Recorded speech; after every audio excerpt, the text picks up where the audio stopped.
Shalom, shalom, shalom, shalom, mes chers frères et sœurs à travers le monde, soyez bénis. Que la grâce et la paix du Seigneur soient avec chacun d'entre vous. Nous bénissons le Seigneur pour ce privilège, cette opportunité qu'il nous donne encore, afin que nous puissions être encore ensemble de nouveau et partager sa parole. Je suis dans la joie, je suis dans la paix, et j'espère que chez vous également, vous êtes dans la joie et dans la paix. Que le Seigneur vous fait grâce, que vous avancez avec le Seigneur, que sa parole grandit dans vos cœurs, sa parole grandit dans vos vies et que vous vous attachez toujours à lui. Quant à moi, vous me connaissez déjà, je m'attache toujours au Seigneur. Si nous ne nous attachons pas au Seigneur, nous ne pouvons rien faire. Donc il nous faut vraiment nous attacher au Seigneur. Et comme je l'ai dit dès le départ, que je suis dans la joie. Vraiment, je suis dans la joie parce que j'ai reçu beaucoup de témoignages, j'ai reçu beaucoup d'encouragements, j'ai reçu aussi beaucoup de questions par rapport aux enseignements que je donne. Vraiment, vos encouragements et vos questions me permettent encore de nouveau d'être là encore aujourd'hui pour entamer une suite pour l'enseignement sur la semence parce que j'ai eu quelques questions qui m'ont donné une inspiration afin que je vienne éclairer encore nos frères et sœurs qui n'ont pas encore atteint une certaine maturité que peut-être certains d'entre nous, nous avons déjà atteint. Nous avons nos frères qui nous suivent, nos sœurs qui nous suivent, qui ne sont pas au même niveau spirituel dans laquelle ou bien auquel nous sommes déjà arrivés, mais il y a certains qui sont derrière nous et qui posent certaines questions. En tout cas, je suis vraiment encouragé. Je ne peux pas vous mentir, mes chers frères et sœurs. Ces derniers temps, je ne reçois pas beaucoup d'encouragement. Mais lorsque je reçois un encouragement ou bien des encouragements, je reçois des questions. Ça me rend joyeux et je sais que le travail que je fais n'est pas anodin, que ce travail-là bénit des frères et sœurs. Vraiment, le travail de Dieu est un travail que quand on fait, c'est Dieu qui nous récompense. Mais lorsqu'on voit également que nos frères et sœurs sont émerveillés, sont dans la joie, dans la paix et qui nous encouragent, vraiment je ne peux pas vous le cacher, ça fait du bien au cœur, ça fait du bien de savoir que ce qu'on fait, ça bénit des gens, ça encourage des gens, ça contribue à leur épanouissement spirituel et ça contribue à leur foi. Et ça m'a beaucoup encouragé en écoutant un témoignage d'un frère. Le frère, il a fait plusieurs témoignages. Il m'a fait plusieurs audios et en écoutant cet audio, le Seigneur m'a donné encore cet encouragement à venir parler encore sur le sujet de la semence. En tout cas, soyez bénis. Et vous tous qui m'encouragez, qui m'envoyez des mots, il y a beaucoup qui m'ont envoyé des mots d'encouragement. Ils m'ont écrit quelques mots pour m'encourager, pour prier pour moi, pour me soutenir. Je vous remercie. Vraiment, c'est une grâce pour moi de vous avoir comme des frères et sœurs qui pensent à moi souvent et qui m'encouragent. Soyez bénis. Alors, mes chers frères et sœurs, avant de commencer, nous allons toujours donner notre mot de prière, comme vous le savez déjà. Père éternel, Dieu d'amour, Dieu de grâce, Dieu de paix, nous voulons te dire merci. Merci encore pour ce moment que tu nous accordes. Merci pour ce temps que tu nous accordes afin que nous puissions partager ta parole, que nous puissions plonger nos regards dans ta loi parfaite, ta loi qui est la parole, ta loi qui est tes commandements, qui sont tes commandements, tes préceptes. Merci parce que tu es là avec nous, tu ne nous as jamais abandonnés, tu ne nous as jamais quittés. Tu es près de nous au travers de ta parole. Tu es près de nous au travers de ce que tu nous enseignes, au travers de ta parole. Et ce que tu veux, c'est que nous puissions ressembler davantage à ta parole. Ce que tu veux, c'est que nous puissions méditer ta parole nuit et jour, afin d'agir fidèlement selon ce qui est écrit. C'est ainsi que alors nous réussirons dans nos projets et dans toutes nos entreprises. Mais Père, nous avons encore des manquements. Nous avons encore le monde, Seigneur Dieu, qui nous attire. Nous avons encore les préoccupations de ce monde, Seigneur Dieu, qui veut nous bloquer. Mais au nom de Jésus ce matin, nous prions, Seigneur, que tu nous libères. Nous prions, Seigneur, que tu nous ouvres, Seigneur Dieu, les yeux, et surtout les yeux de notre cœur, afin que nous puissions regarder à ta parole qui est une lampe sous nos pieds, ta parole qui nous éclaire, et ta parole qui est une lumière sur nos sentiers. Père éternel, nous te demandons pardon. Si nous t'avons ignoré, depuis longtemps dans notre vie, si nous t'avons mis de côté, si nous n'avons jamais voulu t'écouter, si nous n'avons jamais voulu prêter attention à ce que tu veux faire dans nos vies, ce matin, papa, avant toute chose, nous te demandons pardon. Nous te demandons pardon parce que c'est nous qui avons commis ces fautes, c'est nous qui avons commis ces péchés. Tu n'aimes pas le péché, mais tu veux que le pécheur se répand afin que tu puisses, Seigneur Dieu, lui donner ton amour et ta grâce. Voilà pourquoi ce matin, avec sincérité de cœur, nous te demandons pardon. Pardon pour tout ce que nous avons fait qui n'ont pas glorifié ton nom. Pardon pour tout ce que nous avons dit pour ne pas élever ton nom. Pardon pour tout ce que nous avons pensé et même imaginé au plus profond de nous, même dans nos sentiments. Nous avons imaginé des choses. Mais ce matin, papa, nous te demandons pardon. Nous te demandons pardon. Pardon, Seigneur. Pardon, Seigneur. Pardon, Seigneur. Pardon, Seigneur. Et que ton amour, tes compassions, tes bontés se renouvellent dans la vie de tout un chacun de nous. Au nom de Jésus-Christ, nous avons ainsi prié. Amen. Amen et Amen.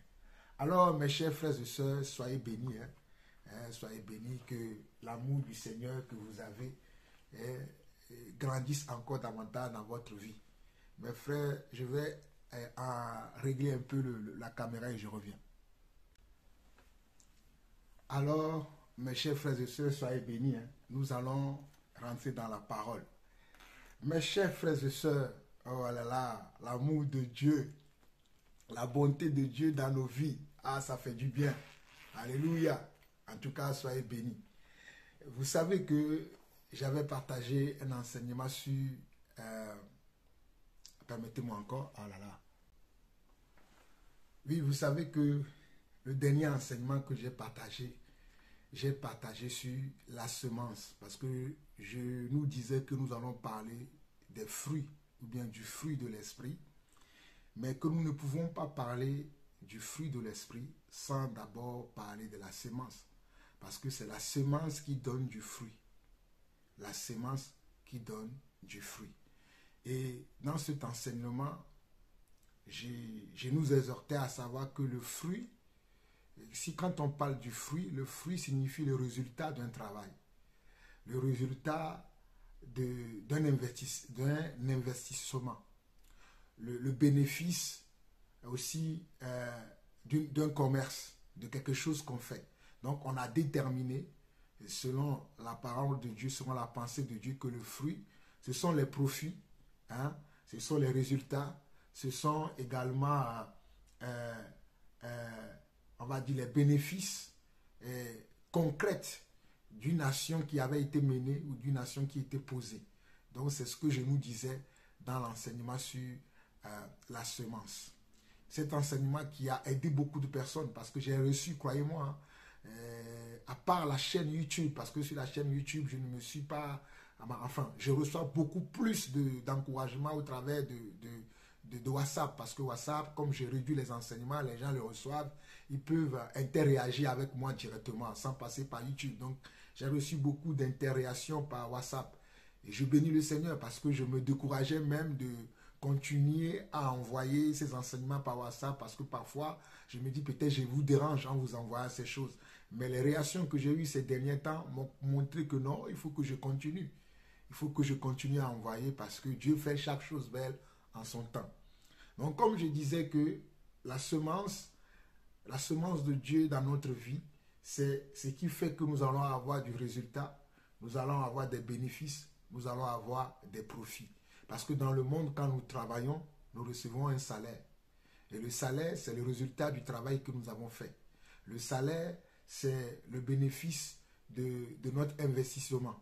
Le salaire, c'est le profit de l'engagement que nous avons envers nos employeurs. Alors que dans la parole, notre foi en Dieu a aussi des profits, a aussi des bénéfices, a aussi des résultats. Notre foi en Dieu, je dis bien notre foi en Dieu, a aussi des profits, a aussi des résultats, a aussi des bénéfices. Et la parole de Dieu, si nous la croyons, si nous la gardons dans notre cœur, si nous la chérissons, si nous devenons un avec la parole, aura des conséquences sur notre vie. Mes chers frères et sœurs, si nous gardons la parole de Dieu, si nous la chérissons, si nous l'aimons, si nous faisons un avec la parole de Dieu, cela aura des conséquences sur notre vie. Je vous assure, mes chers frères et sœurs, cela aura des conséquences sur notre vie. Si je veux donner mon propre témoignage de ce que la parole a fait dans ma vie, je crois que des heures et des heures, je pourrais en parler. Des heures et des heures, je pourrais en parler des conséquences palpables dans ma vie. Des conséquences palpables dans ma vie, c'est ma méditation de la parole, ma confiance à la parole, mon amour de la parole,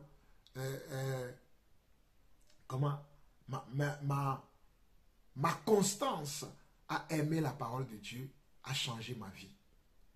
A changé ma vie complètement. Je suis quelqu'un, j'ai arrêté l'école très jeune, lorsque j'étais encore très jeune, quand j'étais petit, j'avais arrêté l'école, je crois, à 17 ans ou à 18 ans, et j'ai repris l'école plus tard. J'ai repris l'école plus tard, à 38 ans.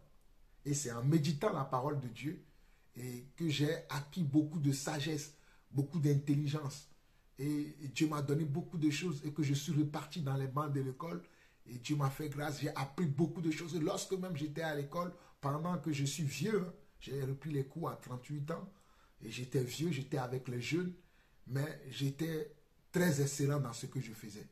Et même mes profs me témoignaient que pourquoi tu veux t'arrêter à tel niveau. Tu pourras aller plus loin, plus loin, plus loin, plus loin, plus loin dans les études. Mais le Seigneur m'a dit, je voulais que tu ailles simplement là-bas pour que tu saches que tu es capable aussi. Que tu es capable aussi, que je t'ai doté aussi de ces talents-là, de ces capacités à apprendre. Mais ce n'est pas là que je te veux beaucoup plus dans l'église. Donc, c'est même en méditant la parole de Dieu que j'ai acquis la sagesse pour pouvoir étudier dans le monde. Vous voyez, la parole peut faire beaucoup de choses dans notre vie. La parole peut changer toute une vie et la parole m'a changé. La parole, c'est la semence.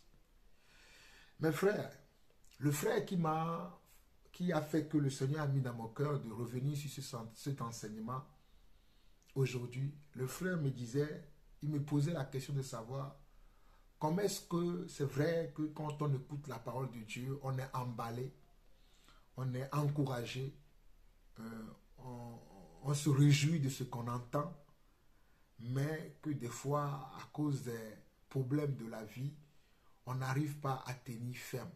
On n'arrive pas à aller jusqu'au bout. On n'arrive pas à vivre cette parole comme cela se doit. Et le frère me demandait, quand j'écoute tes paroles, quand j'écoute tes messages, c'est comme si, en tout cas, toi, tu n'as pas ce genre de préoccupations, mais que tu es à fond dedans. Et qu'il me demandait comment est-ce que je fais. Et c'est ça qui m'a amené à venir encore vous parler aujourd'hui. À parler encore de cette parole. C'est un partage, mes frères et sœurs, c'est un partage. Je n'ai pas une autre opinion de moi-même, si ce n'est ce que la parole a produit dans ma vie, si ce n'est comment le Seigneur marche avec moi tous les jours au travers de sa parole, si ce n'est le travail que le Seigneur fait en m'encourageant tous les jours et en me demandant de garder la parole. Alors, j'ai répondu aux frères, mais je me suis dit, beaucoup peut-être de nos frères et sœurs sont peut-être aussi dans ce cas d'espèce, mais ils n'ont pas envie de s'exposer, de poser la question. Peut-être ils voient ça comme une faiblesse. Ils voient ça comme quelque chose qui peut-être va les réduire comme s'ils n'étaient pas aussi intéressants. Et c'est pour cela que Dieu m'a dit, partage ce que tu as partagé avec ce frère ou partage encore avec des frères et sœurs parce que certains ne sont pas encore arrivés à ce niveau ou à cette stature où tu es arrivé et que tu as besoin d'en parler encore. Car la foi vient de ce qu'on entend et ce qu'on entend vient de la parole de Dieu. Alors c'est pour cela que je me suis permis de venir encore aujourd'hui pour vous éclairer. Pendant un temps, on ne va pas beaucoup parler, mais nous montrer par les Écritures vraiment que les Écritures, ce sont des semences que Dieu plante dans notre vie. Les Écritures, ce sont des semences. Et le diable, ce qu'il veut détruire dans notre vie, c'est de détruire la sémence de Dieu. Car le diable sait que si tu crois à la parole de Dieu et que si tu espères à la parole de Dieu, tu auras des résultats. Tu verras que la parole de Dieu, ce n'est pas faux. C'est une vérité absolue. Et comme le diable ne veut pas que tu vois que la parole de Dieu est une vérité absolue, comme le diable, par contre, comme le diable ne veut pas que tu vois cela, il va attaquer la parole dans ta vie. Il va attaquer la parole dans ton cœur. Il va attaquer la parole dans tes pensées. Il va attaquer la parole dans tes émotions. Il va attaquer la parole dans tes sentiments. Il va attaquer la parole au moment des épreuves que tu as dans la vie. Il va attaquer la parole au moment des questionnements que tu auras dans ta vie. Il va attaquer la parole au moment où tu te sens faible, au moment où tu te sens seul, au moment où tu n'as plus d'espoir. Le diable viendra toujours pour attaquer la parole. Mes chers frères et sœurs, le diable n'a qu'une seule méthode. Attaquer le plan de Dieu dans ta vie. Et le plan de Dieu passe par la parole. Le plan de Dieu passe par la parole, mes chers frères et sœurs. Le plan de Dieu pour sauver l'humanité est passé même par la parole. Le plan de Dieu pour te sauver de tes ennemis, pour te garder, passera également par la parole et passe par la parole. Mais l'ennemi ne voudra pas. Voilà pourquoi dans cette parabole de Marc chapitre 4, que nous pouvons retrouver également dans Matthieu chapitre 13 sur le semeur et les terrains ou les terres, la parabole du semeur. C'est le Seigneur Jésus lui-même qui a enseigné cette parole où il parlait des cœurs. Il parlait des cœurs en faisant allusion au terrain qui recevait la parole de Dieu. Voyez-vous, la parole de Dieu, c'est une semence. La parole de Dieu, c'est une semence. La parole de Dieu, c'est une semence. C'est pour ça que j'aime chanter ce cantique. Quelle parole croirez-vous donc? Nous croirons la parole de Dieu. Quelle parole croirez-vous donc? Nous croirons la parole de Dieu. Oui, je dis, quelle parole croiras-tu donc? Je croirai la parole de Dieu. Oui, sa parole dit, je suis guéri. Sa parole dit, je suis rempli. Sa parole dit, je suis libre. Sa parole dit, la victoire. Oui, quelle parole croiras-tu donc? Je croirai la parole de Dieu. Quelle parole croirais-tu donc? Je croirai la parole de Dieu. Oui, sa parole dit, je suis béni. Ta parole dit, je suis rempli. Ta parole dit, je suis libre. Ta parole dit, la victoire. La parole de Dieu dit que je suis guéri.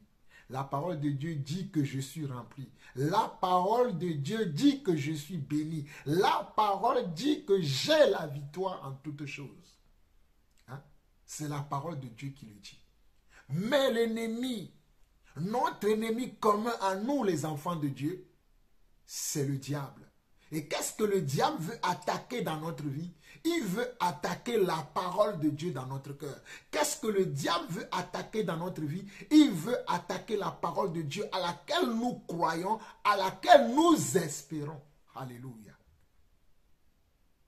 Il veut attaquer la parole de Dieu à laquelle nous espérons. Il ne veut pas que nous mettons notre espoir sur la parole de Dieu. Il ne veut pas que nous mettons notre espoir sur comment? sur la parole de Dieu. Alors il vient pour nous attaquer. Il vient pour attaquer la parole de Dieu. Voilà pourquoi Jésus ou Dieu a dit à Josué. Mes frères, allons dans Josué chapitre 1. Oh, alléluia. Merci Seigneur pour ta parole. Josué, c'est après Deutéronome. Allons dans Josué chapitre 1. Josué chapitre 1. Josué chapitre 1. Lisons à partir du verset 5. Lorsque Moïse a achevé sa mission, il a laissé la main à Josué. Et voilà, quand Dieu est venu parler à Josué, ou bien quand Dieu encourageait Josué, voici les messages que Dieu a donnés à Josué. Écoutons Josué chapitre 1 à partir du verset 5.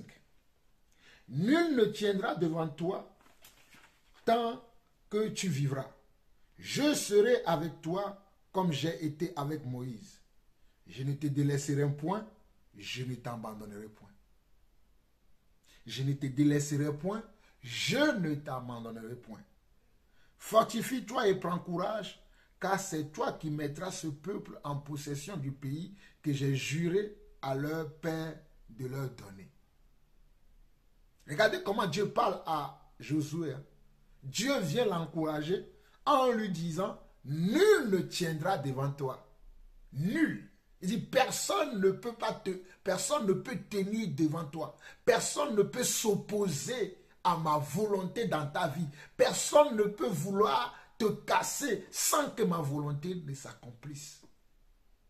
Quand Dieu dit à Josué, nul ne tiendra devant toi tant que tu vivras, c'est ça. Ça veut dire, nul ne peut s'opposer à ce que tu veux faire. Nul ne peut t'arrêter, nul ne peut t'empêcher dans les œuvres que tu dois accomplir afin que moi je sois glorifié. Il n'y a pas l'homme pour ça. Personne ne peut. Voilà pourquoi il dit, je serai avec toi. Il l'encourage, il dit, je serai avec toi comme j'ai été avec Moïse. Il y a eu beaucoup de choses qui se sont passées dans la vie de Moïse. Comment Moïse a multiplié des signes devant Pharaon. Josué était là, il a vu ça. Comment Moïse est passé par la mer Rouge avec tout le peuple. Josué, il a vu ça. Comment quand les gens parlaient contre Moïse, quand les gens animés de jalousie, parmi eux-mêmes les Israéliens, animés de jalousie, parlaient contre Moïse, mais Dieu a su garder Moïse. Josué a vu ça. C'est Dieu qui l'a fait. Voilà pourquoi maintenant Dieu va lui dire, je serai avec toi comme j'ai été avec Moïse. Je ne te délaisserai point. Je ne t'abandonnerai point. Fortifie-toi et prends courage. Dis-toi, fortifie-toi et prends courage. Car c'est toi qui mettras ce peuple en possession du pays que j'ai juré à leur père de leur donner. C'est toi qui mettras ce peuple en possession du pays que j'ai juré à leur père de leur donner. C'est toi qui vas faire que ce peuple-là va entrer en possession de ce bien que j'ai promis de faire à ce peuple-là. C'est par toi que ce bien-là va passer.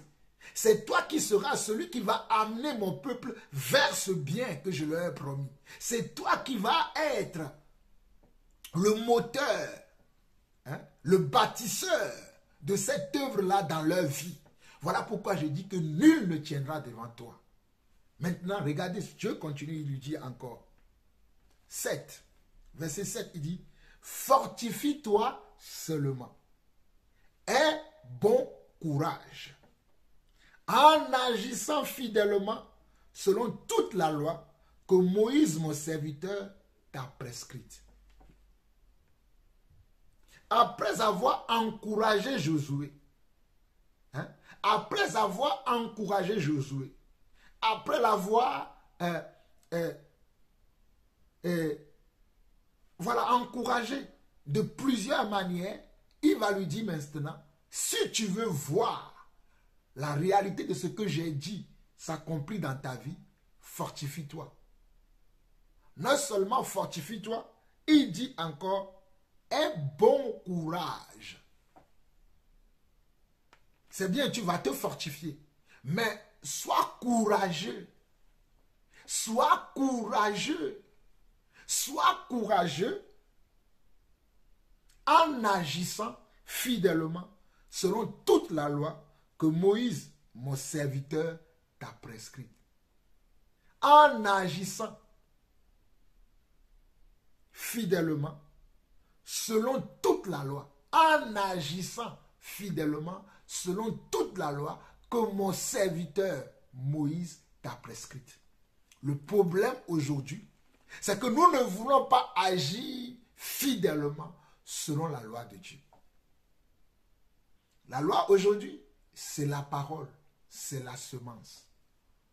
La loi aujourd'hui, c'est la parole, c'est la semence. Aujourd'hui, nous ne voulons pas agir fidèlement selon la parole de Dieu. Nous avons quelque chose aujourd'hui que les hommes appellent l'imagination, que les hommes appellent la positivité, que les hommes appellent comment?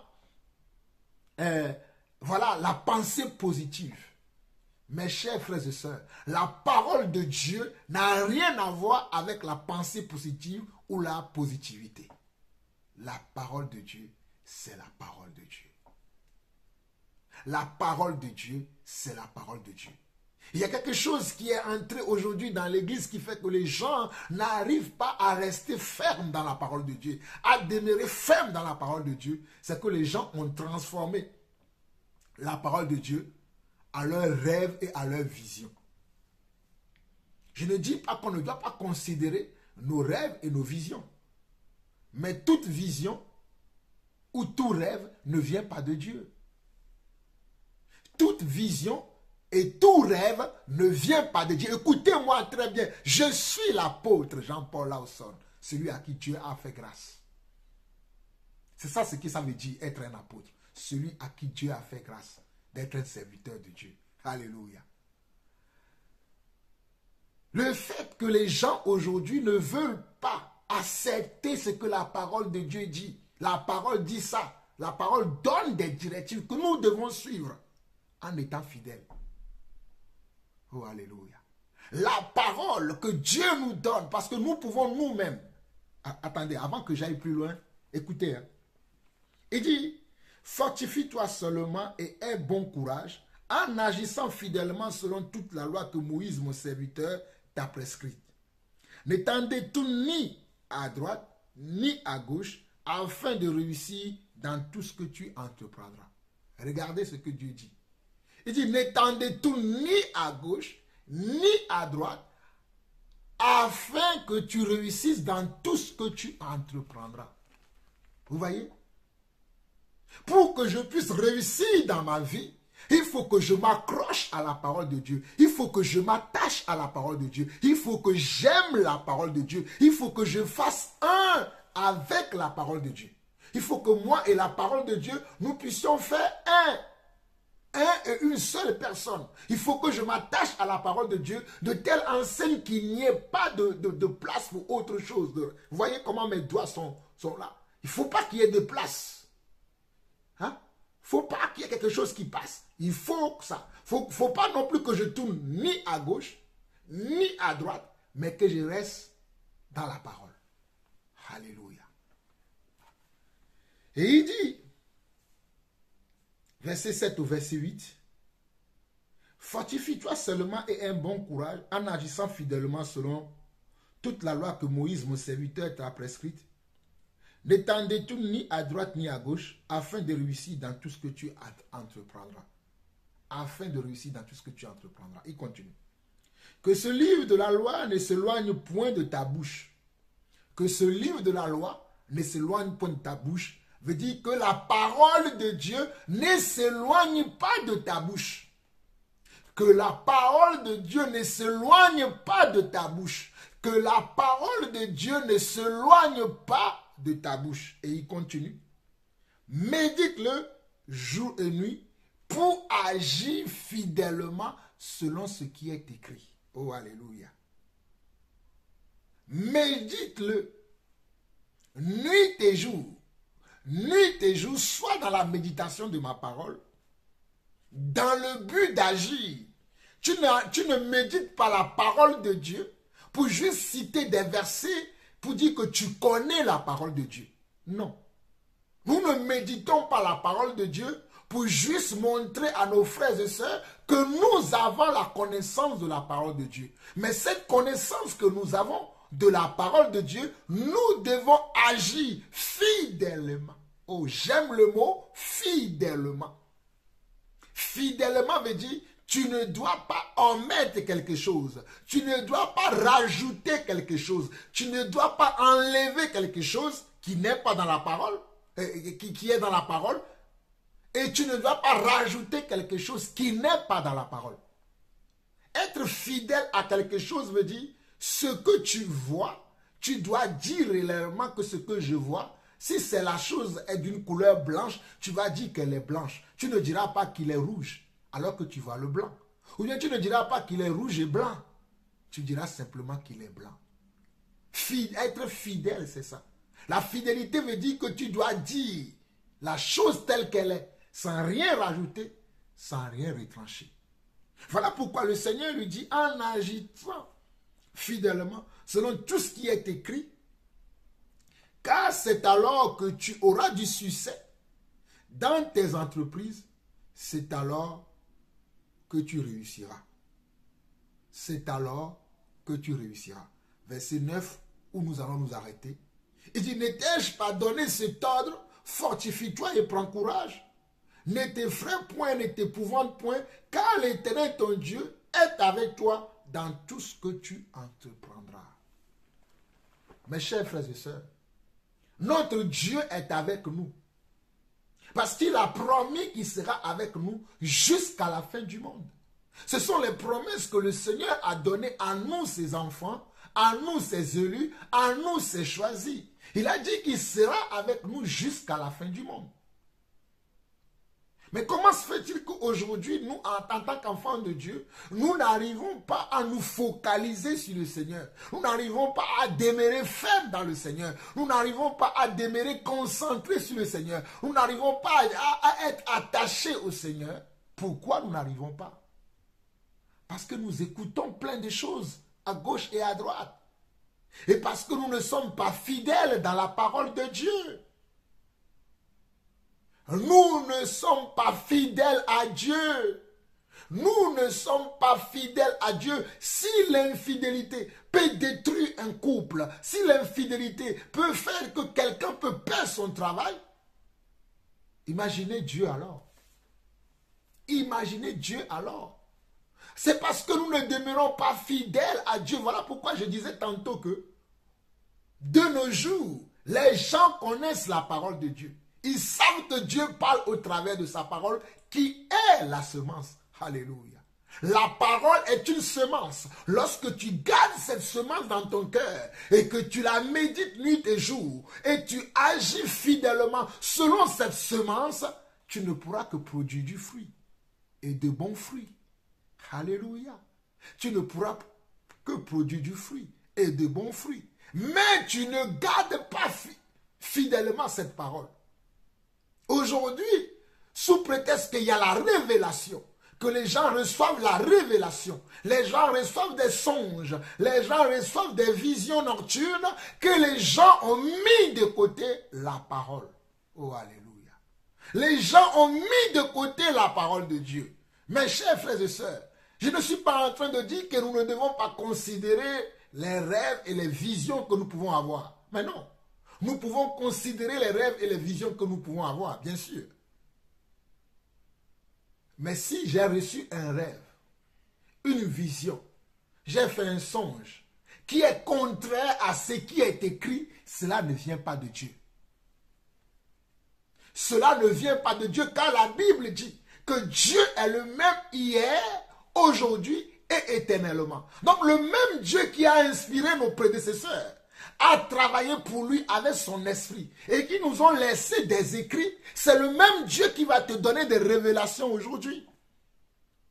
C'est le même Dieu qui va te donner des révélations aujourd'hui. Comment les révélations qu'il te donne aujourd'hui va être en contradiction avec les révélations qu'il a déjà données à nos premiers frères qui ont commencé l'œuvre. Comment cela se fera-t-il? C'est impossible que Dieu te donne une révélation qui va aller à l'encontre de sa parole. Voilà pourquoi vous voyez aujourd'hui beaucoup de choses qui se passent devant nous et que les gens se demandent, c'est ça l'église? Si c'est ça l'église, moi je ne veux pas. Si c'est ça l'église, ça ne m'intéresse pas. Aujourd'hui dans l'église, on ne fait que dire, Dieu va te bénir. Regardez les prophètes de nos jours. Les prophètes de nos jours, au lieu d'enseigner la parole, en tout cas moi ce que j'ai lu dans la parole, la prophétie dans la Bible, la prophétie selon le Seigneur dans la parole, vient pour consoler. Alléluia. Vient pour édifier. Alléluia. Vient pour enseigner. Et vient pour amener l'homme à la repentance. Mais regardez les prophéties de nos jours. Il y a certains prophètes qui vont même te dire les dessous que tu as mis. Qui vont même te dire ce que tu as mangé hier. Qui vont même te dire, en tout cas, ce que tu vas faire dans 2 jours. Sans te dire dans quel péché tu es. Sans te dire comment ton cœur s'est endurci. Tout ce qu'ils vont dire, c'est juste vous amener à voir le spectaculaire. Et voilà pourquoi beaucoup d'entre nous, nous n'arrivons pas à comprendre que la parole véritable de Dieu, c'est celle qui nous amène à grandir. C'est celle qui nous amène à faire l'œuvre de Dieu. C'est celle qui nous amène à être transformés par Dieu et à avoir des fruits que Dieu a préparés pour nous. Alléluia. Mes chers frères et sœurs, il est très important. Regardez, le diable veut attaquer la parole de Dieu. Et dès le commencement, c'est ce que le diable a fait. Allons dans Genèse. Rapidement.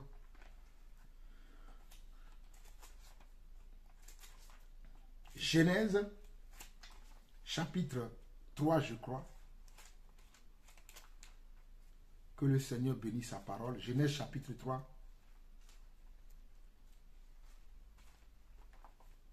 Genèse, chapitre 3. À partir du verset 1er, regardez ce que la parole de Dieu nous déclare. Le serpent était le plus rusé de tous les animaux des champs que l'Éternel Dieu avait fait.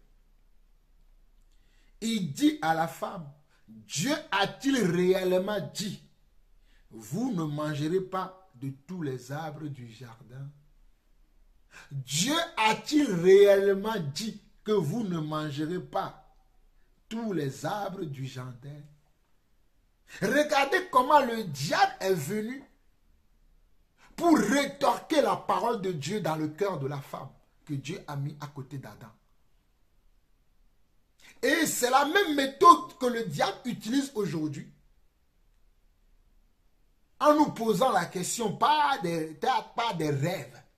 Des fois, c'est des rêves. Des fois, c'est des visions. Des fois, il utilise les faux serviteurs. Est-ce que Dieu a-t-il réellement dit ça? Est-ce que c'est ce que Dieu a réellement dit?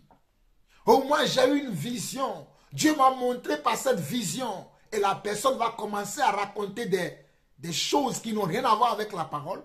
Mais puisque la personne a mis Dieu devant, que c'est Dieu qui lui a donné cette vision, et que cette vision est contraire à la parole de Dieu, les gens vont mettre foi en cela. Les gens vont mettre foi en cela. Les gens vont mettre foi en ce que la personne dit, parce qu'il a dit, Dieu lui a donné un songe, Dieu lui a donné une vision. Mais mon frère, ma soeur, quand tu as un songe, quand tu as une vision, amène-le devant Dieu. Amène ton songe, amène ta vision devant Dieu. Seigneur, j'ai vu ceci dans un songe. J'ai vu cela dans une vision. Qu'en penses-tu? Quelle est ta part dans cette vision? Quelle est ta part dans ce songe-là? Mais n'embrasse pas directement le songe pour dire, oui, j'ai fait un songe. Dieu m'a révélé que, Dieu m'a montré que, Dieu m'a révélé que, Dieu m'a montré que, Dieu m'a révélé que là, a éloigné beaucoup de personnes de la parole. Oh, alléluia. A éloigné beaucoup de serviteurs de la parole. A éloigné beaucoup d'enfants de Dieu de la parole. Mais moi, je vous dis aujourd'hui que ce n'est pas tout songe, ce n'est pas tout rêve, ce n'est pas toute vision qui vient de Dieu qui doit annuler la parole de Dieu. La parole de Dieu, elle est la même hier, aujourd'hui et éternellement. Regardez dans ce passage. Le diable demande à la femme, Dieu a-t-il réellement dit, vous ne mangerez pas de tous les arbres du jardin? Dieu a-t-il réellement dit ça? Il sème un doute dans le cœur de la femme. Il met comment une confusion dans le cœur de la femme. Il met maintenant des questions dans le cœur de la femme. Et ça va amener des raisonnements. Et les raisonnements vont faire que la parole de Dieu ne va plus parler plus fort dans le cœur de la femme. Oh, alléluia. Voilà pourquoi Paul dira dans 2 Corinthiens chapitre 10, verset 4, que nous renversons les raisonnements et toute hauteur qui se lève contre la connaissance de Christ. On ne raisonne pas avec la parole de Dieu.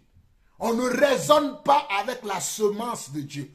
On ne raisonne pas avec Dieu. Regardez bien, le diable continue. Dans le verset 2, la femme répondit au serpent, nous mangeons du fruit des arbres du jardin, mais quant au fruit de l'arbre qui est au milieu du jardin, Dieu a dit, vous n'en mangerez point et vous n'y toucherez point de peur que vous ne mouriez. Le diable a voulu rétorquer la parole de Dieu. La femme lui dit, il dit au diable, Dieu a dit que nous ne mangerions pas cet arbre-là.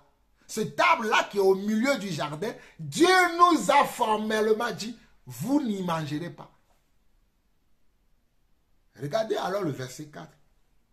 Alors le serpent dit à la femme, vous ne mourrez point, mais Dieu sait que le jour où vous en mangerez, vos yeux s'ouvriront et que vous serez comme Dieu, connaissant le bien et le mal. Le diable vient maintenant interpréter la parole que Dieu a donnée à Adam et Ève. Il vient l'interpréter autrement. Il dit non, mais tu sais, Dieu là, oui, je le connais. Il t'a dit de ne pas manger parce qu'il sait que si tu manges là, oh alléluia, tes yeux s'ouvriront et que tu seras comme Dieu, connaissant le bien et le mal. Hein?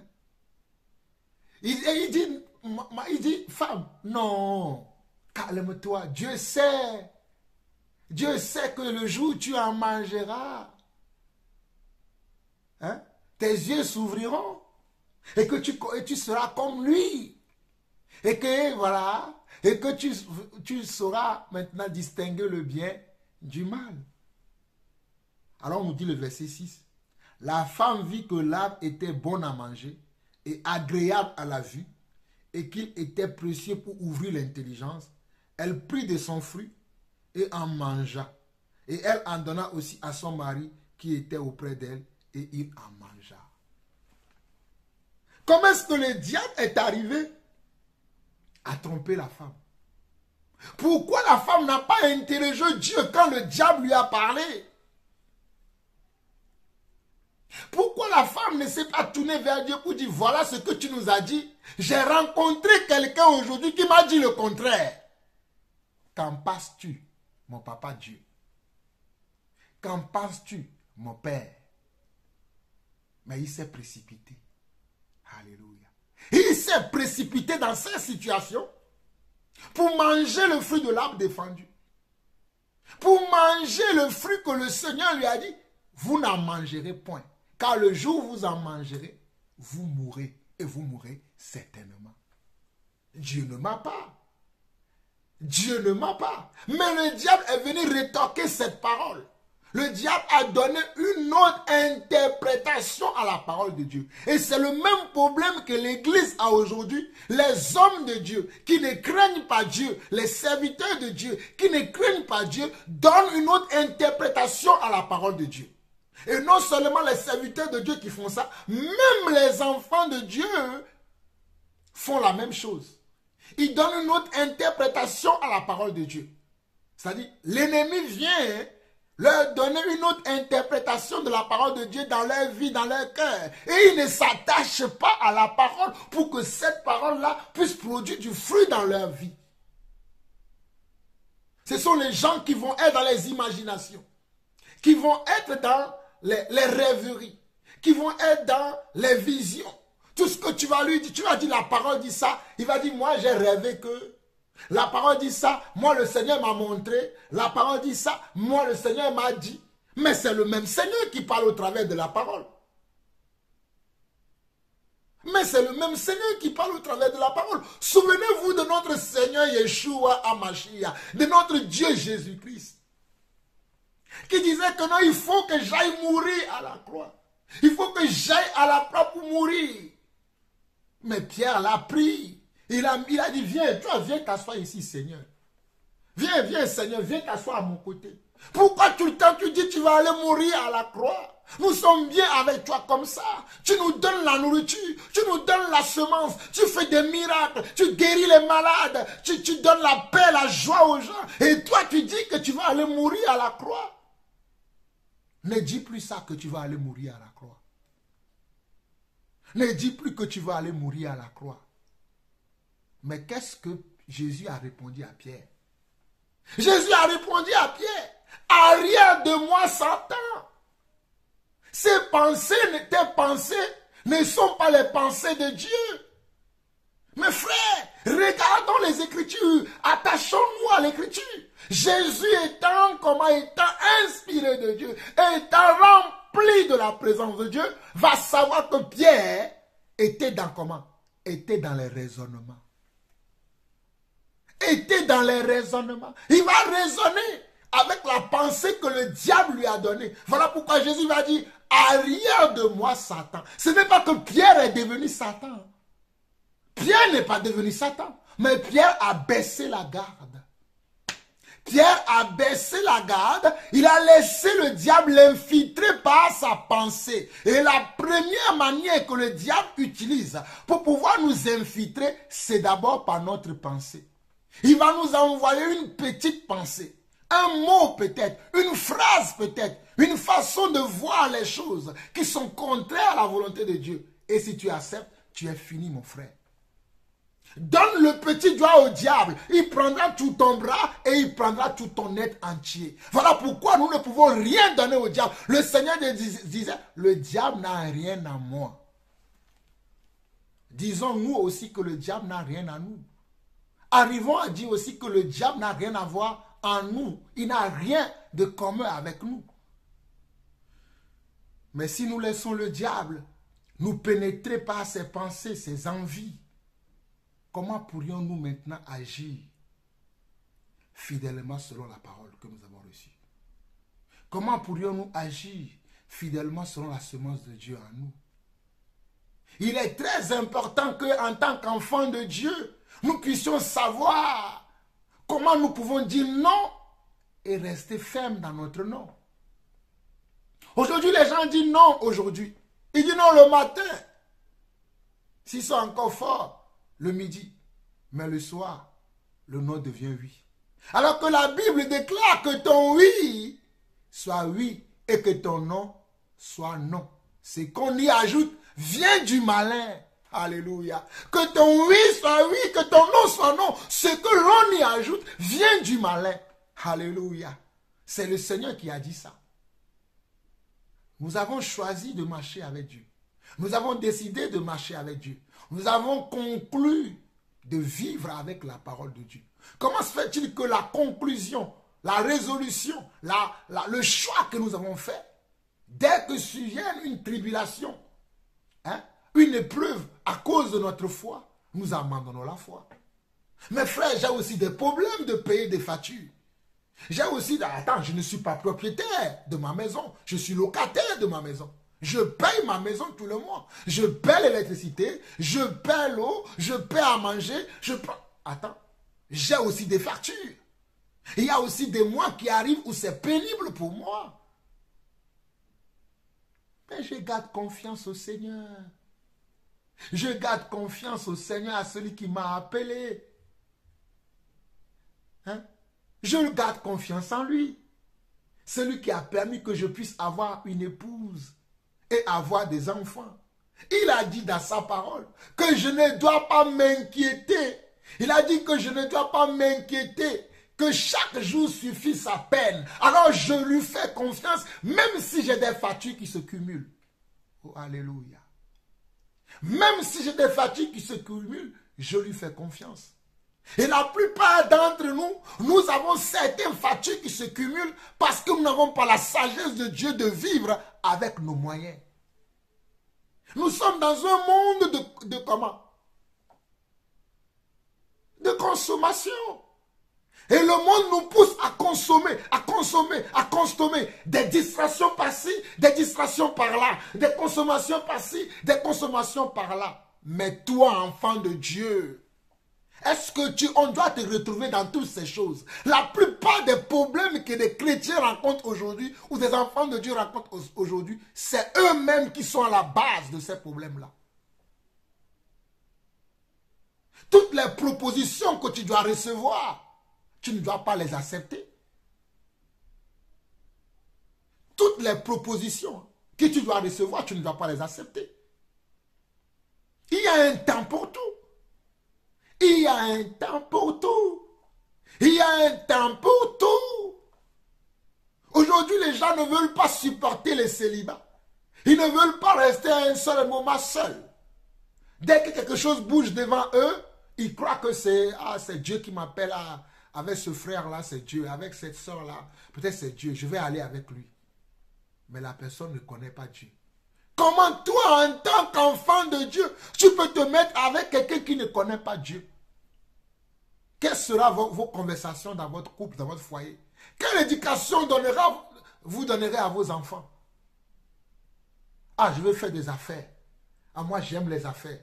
Tu te lis avec un païen, quelqu'un qui ne connaît pas Dieu, pour faire des affaires. Mais quand il va te proposer de faire la fraude dans vos affaires, qu'est-ce que tu vas lui dire? C'est ainsi que toi qui es un enfant de Dieu, tu vas commencer par frauder. Parce que qu'est-ce que tu veux? Tu veux prospérer dans les affaires. Il dit non, ce n'est pas grave, on peut faire comme ça, tout le monde le fait. Mais pourquoi pas nous? Tout le monde, c'est comme ça maintenant le monde. Mon frère, arrête. Tu sais, Dieu là, Dieu agit aussi avec le temps. Le temps dans lequel nous vivons aujourd'hui, là, toutes ces choses-là sont permises. Et toi aussi, tu fais la fraude. Mon ami, c'est pas comme ça. Quand on est enfant de Dieu, on cherche à faire les choses selon Dieu. On ne fait pas les choses selon tout le monde. On ne fait pas les choses selon sa voisine ou son voisin. On fait les choses selon la parole de Dieu. La parole, c'est une semence. C'est elle qui nous aidera à porter du fruit. Voilà pourquoi Dieu a dit à Josué, médite cette parole nuit et jour, afin d'agir fidèlement selon tout ce qui est écrit. Et remarquez bien que Dieu a dit, selon tout ce qui est écrit. Pas selon la moitié de ce qui est écrit. Pas selon la moitié de ce que toi tu veux. Mais tu dois agir fidèlement selon tout ce qui est écrit. Même si cela va à l'encontre de ton éducation, de ta manière de voir les choses, de tes coutumes, de tes us et coutumes, de tes traditions. Même si cela va à l'encontre de ça, tu dois agir fidèlement selon ce qui est écrit. Voilà pourquoi l'apôtre Paul disait que j'ai posé le fondement comme un sage architecte, que chacun prenne garde à la manière dont il bâtit dessus. Le fondement, c'est le fondement de la parole. Voilà pourquoi la Bible dit dans le livre de Psaumes, si les fondements sont ébranlés, le juste que fera-t-il? Si les fondements de la parole, les fondements de la vie, les fondements de notre existence sont ébranlés, celui qui est juste, comment il fera? Quel sera son positionnement? Quelle sera sa manière de faire? Comment posera-t-il des pas? Mes très chers frères et sœurs, il est important que nous comprenions que nous sommes enfants de Dieu. Nous ne sommes pas enfants du monde. Il y a une différence entre les enfants de Dieu et les enfants du monde. Les enfants du monde peuvent tout accepter, peuvent tout croire, peuvent tout faire. Mais les enfants de Dieu ne peuvent pas tout accepter. Ils ne peuvent pas tout croire. Et ils ne peuvent pas tout faire non plus. Ils ne peuvent accepter que ce qui vient de Dieu. Voilà pourquoi le Seigneur a dit, ne méprisez pas les prophéties. Ne les méprisez pas. Entendez d'abord la prophétie. Mais qu'est-ce qu'il dit ensuite? Il dit, examinez. Examinez. Retenez ce qui est bon et abstenez-vous de toute espèce de mal. Abstenez-vous de toute espèce de mal. Je ne crois pas que quelqu'un va planter comment, des arbres, et il va aller prendre un arbre qui est malade, et il va aller planter cela au milieu des arbres qu'il a plantés. Je ne crois pas que quelqu'un va acheter, comment, une maison, et la maison qu'il va acheter, c'est une maison qui ne va pas tenir. À moins que tu sois fou.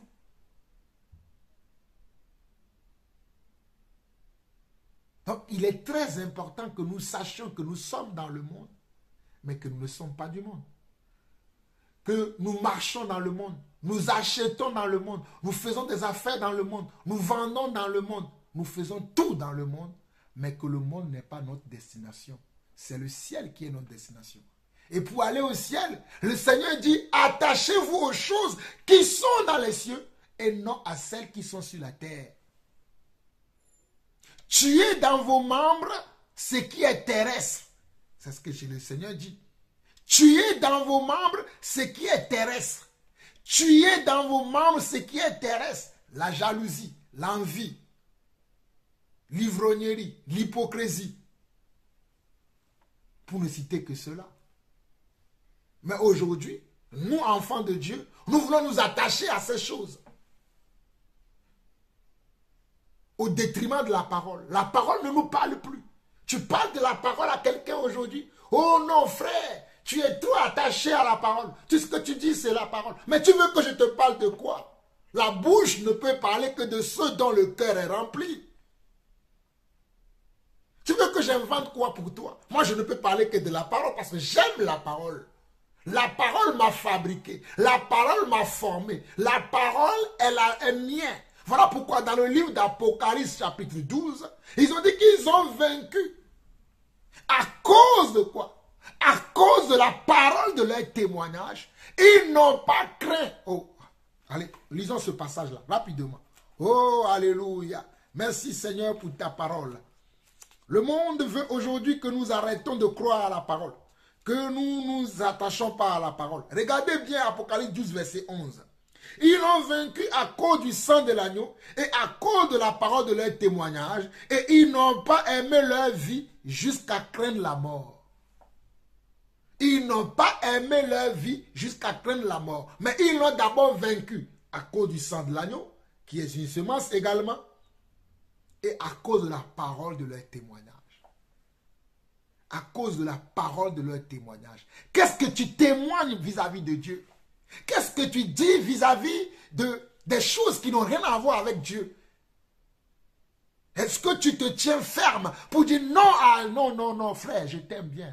Mais ça, moi, je ne ferai pas. Mais ça, moi, je ne m'engagerai pas. Mais ça, moi, je n'y assisterai pas. Mais ça, moi, je ne suis pas dedans. Mais ça, moi, je tiens ferme. C'est ça la marche par la parole de Dieu. C'est ça la semence. Vous me demandez comment est-ce que je fais, c'est ça. Comment est-ce que Jean-Paul Lawson fait? Je regarde si ce qu'on me dit là. Est-ce que Jésus a parlé de ça? Est-ce que Jésus a fait ça? Est-ce que les premiers disciples ont fait ça? Est-ce qu'ils ont parlé de ça? S'ils ne l'ont pas fait, je ne le ferai pas non plus. Tout ce que j'entends, tout ce que je vois, je l'amène dans le détecteur de la vérité, qui est la parole de Dieu. Ah ben, tu m'as dit, voler ce n'est pas grave. Ben, qu'est-ce que la Bible dit par rapport à ça là? Est-ce que Dieu dit ça aussi? Si Dieu ne dit pas, je ne fais pas. Envier? Non, quand tu envies, c'est en enviant que tu peux aussi faire des choses. Non, qu'est-ce que Dieu dit ça? Dieu dit dans la parole. Dieu dit imiter. Il ne me dit pas d'envier. Dieu dit imiter ceux qui par la foi obtiennent des promesses. Ceux qui par la foi obtiennent des promesses. Alors frère, alors ma soeur, il est capital que tu ramènes tout ce que tu entends, tout ce que tu vois, tout ce que tu reçois, que tu l'amènes au détecteur du mensonge, détecteur de l'hérésie, détecteur, comment? Voilà mes frères et sœurs. Et après, que tu tiens ferme. Et après, que tu tiens ferme. Le Seigneur dit, je mets devant vous la vie et la mort, la bénédiction et la malédiction. On va lire un dernier passage rapidement, que le Seigneur vous bénisse. C'est ainsi que le Seigneur m'a conduit. Je ne vais pas aller plus loin, je vais m'arrêter, mais je vais lire un dernier passage dans Deutéronome, que le Seigneur puisse vous bénir.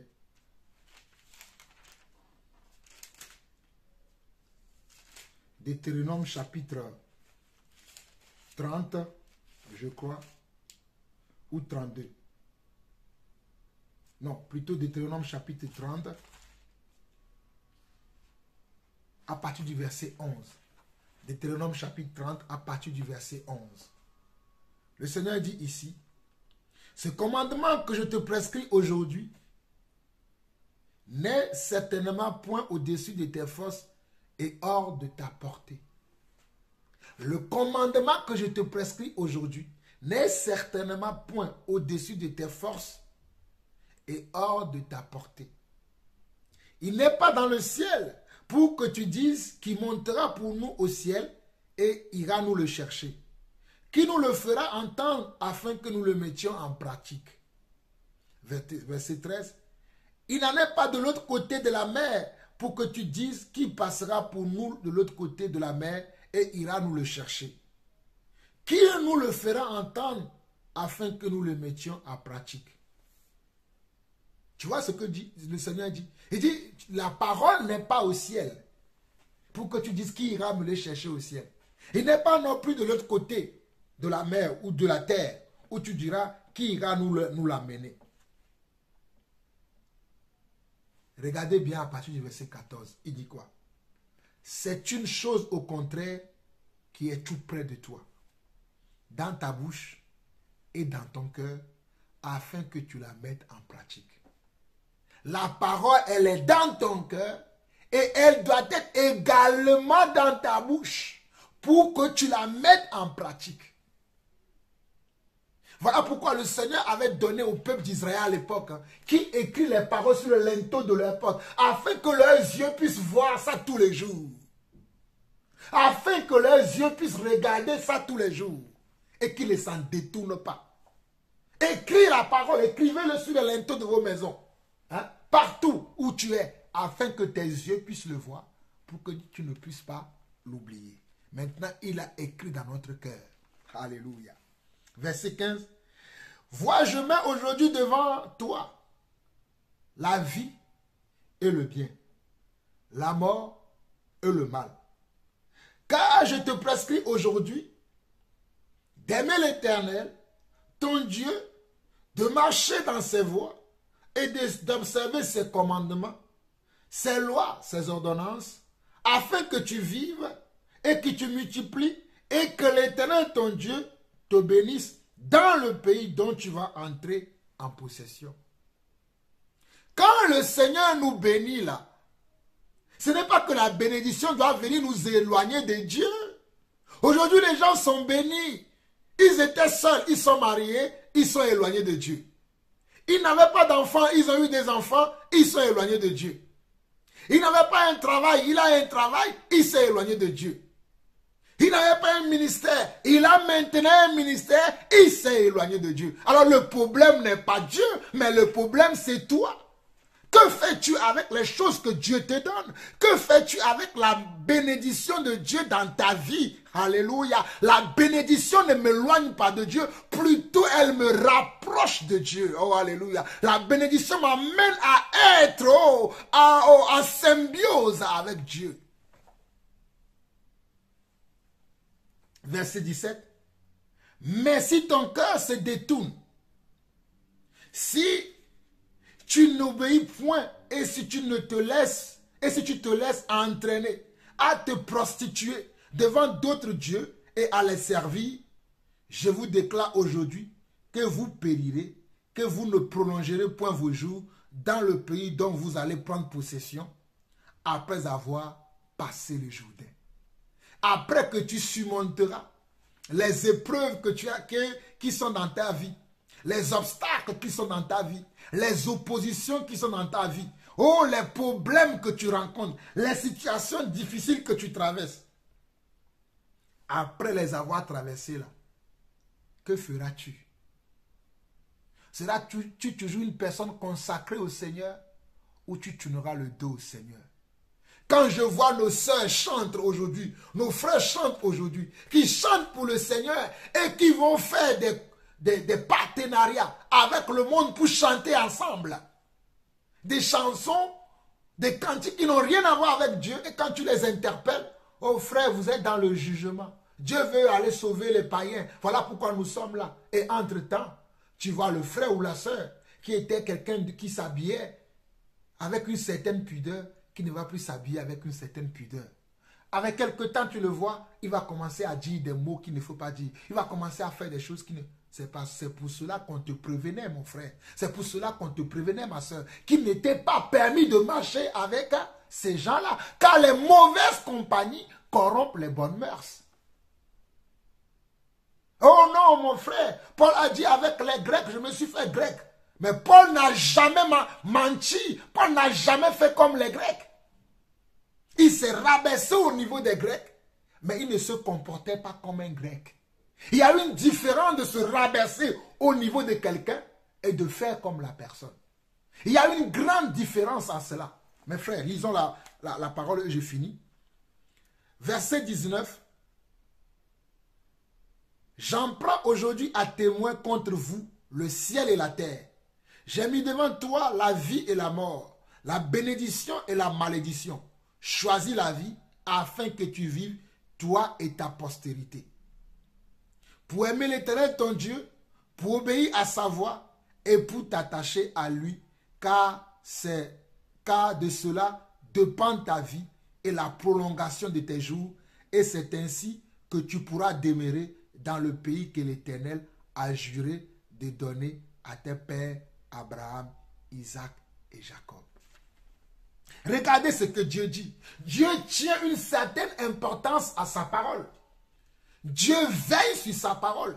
Et Dieu nous prévient des conséquences même que nous allons subir si nous sortons de sa parole.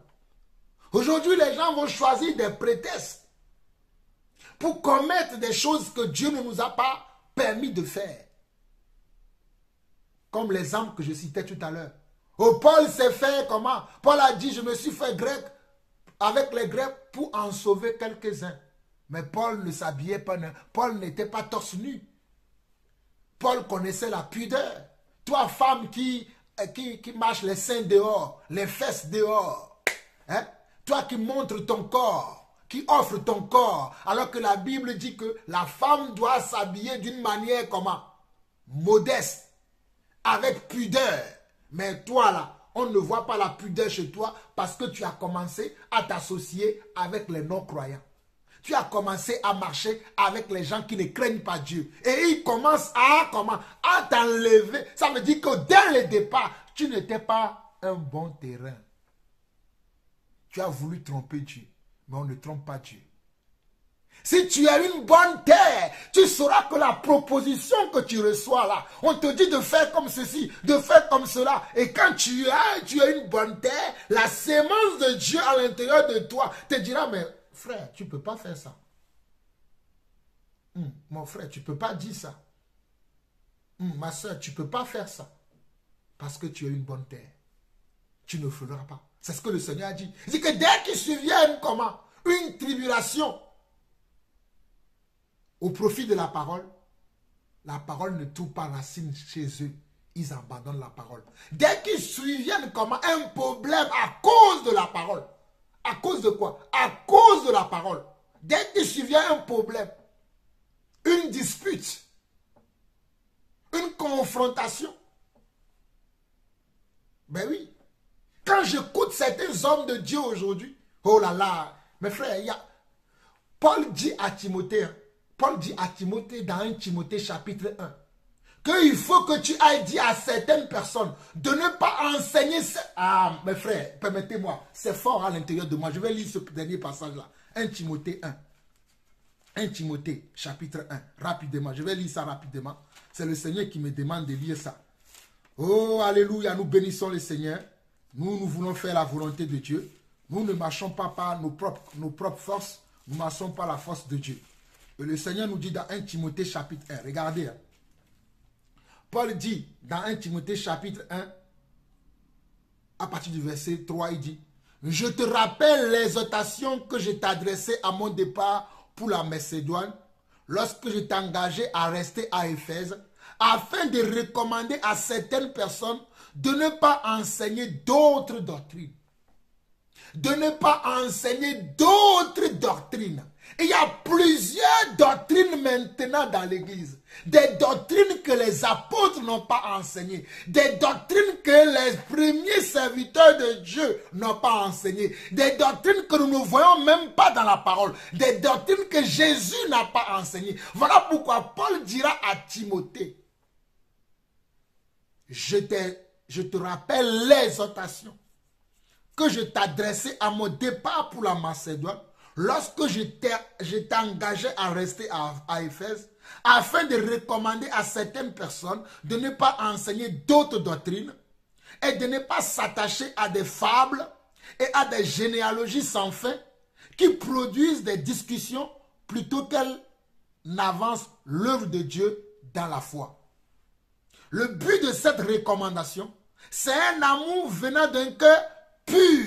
C'est un amour venant d'un cœur pur. Le but de cette recommandation-là, c'est qu'il faut que l'homme puisse avoir un amour venant d'un cœur qui est pur, d'une bonne conscience et d'une foi sincère. Pas une foi tronquée, pas une foi mélangée, pas une foi remplie d'hypocrisie, de vie, de rapine, mais une foi sincère. Regardez le verset 6. Quelques-uns s'étant détournés de ces choses se sont égarés dans de vains discours. Quelques personnes se sont détournées de ces choses et se sont égarées dans de vains discours. Ils veulent être docteurs de la loi et ils ne comprennent ni ce qu'ils disent ni ce qu'ils affirment. Ces hommes-là veulent être docteurs de la parole, mais ils ne savent pas ce qu'ils disent ni ce qu'ils affirment. Nous n'ignorons pas que la loi est bonne, pourvu qu'on en fasse un usage légitime. La loi est bonne, mais il faut qu'on en fasse comment? Un bon usage. La loi est bonne, mais il faut qu'on en fasse un bon usage de la loi. Pas une mauvaise usage de la loi, pas une mauvaise interprétation de la loi pour aller faire ce qu'on veut sous prétexte que la loi me permet, la parole me permet. Mais non. Maintenant, réveillons-nous. Au verset 9, il dit, nous savons bien que la loi n'est pas faite pour le juste, mais pour les méchants et les rebelles, les impies et les pécheurs, les irréligieux et les profanes, les parricides, les meurtriers. Verset 10, les débauchés, les homosexuels, les voleurs d'hommes, les menteurs, les parjures et tout ce qui est contraire à la saine doctrine. Regardez, et tout ce qui est contraire à la saine doctrine. Et tout ce qui est contraire à la saine doctrine. Et tout ce qui est contraire à la saine doctrine. Et tout ce qui est contraire à la saine doctrine. Conformément à l'évangile de la gloire de Dieu, bienheureux évangile qui m'a été confié.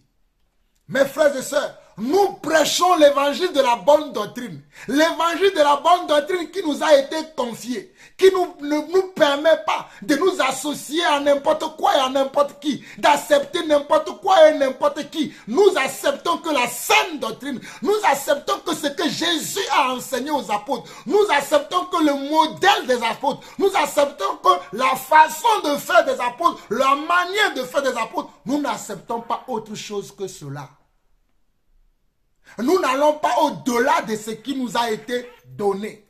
Nous n'acceptons pas ce que nos prédécesseurs n'ont pas fait. Nous ne participons pas à toute autre chose ou bien à toute œuvre dont on dit le nom de Jésus dedans. Et parce qu'on dit le nom de Jésus, on croit que c'est Dieu. Non, nous n'acceptons pas ça. Nous n'acceptons que la volonté de Dieu. En tout cas, que le Seigneur vous bénisse. Je peux vociférer et vociférer. Mais si Dieu ne vous ouvre pas les yeux, vous ne comprendrez pas ces choses. Et ma prière, Père, Papa, toi qui m'as inspiré encore ce matin, qui m'a dit, va encore parler à mes frères et sœurs, va encore parler à mon peuple, va encore réveiller quelques-uns qui dorment, va encore crier à l'oreille de quelques-uns qui dorment. Papa, j'ai entendu ta voix, je n'ai pas résisté dans mon cœur. J'ai parlé selon ce que tu m'as donné. J'ai parlé selon ce que je connais. Mais toi qui sais toutes choses, avant même que la parole ne soit sur ma bouche, tu sais déjà ceux qui croiront et ceux qui ne croiront pas. Tu sais déjà ceux qui accepteront et ceux qui n'accepteront pas. Mais papa, je t'en supplie encore. Sois miséricordieux envers nous. Sois lent dans ta colère envers nous. Sois lent, Seigneur Dieu, dans ta colère avec nous. Ne sévis pas. Oh papa, ne détruis pas. Car l'homme peut encore changer. L'homme peut encore tourner vers toi. L'homme peut encore décider de marcher avec toi. L'homme peut encore comprendre, Seigneur Dieu, son égarement. L'homme peut encore comprendre qu'il t'a tourné le dos. L'homme peut encore savoir qu'il ne t'a jamais fait confiance. C'est encore possible, papa. Voilà pourquoi je prie pour tous ces frères, pour tous ces sœurs qui se tourneront vers toi parce qu'ils ont compris, Seigneur Dieu, qu'ils t'ont tourné le dos. Père, nous te bénissons. Nous te rendons toute la gloire. Merci, papa. Au nom de Jésus-Christ, nous avons ainsi prié. Amen. Shalom, shalom et shalom.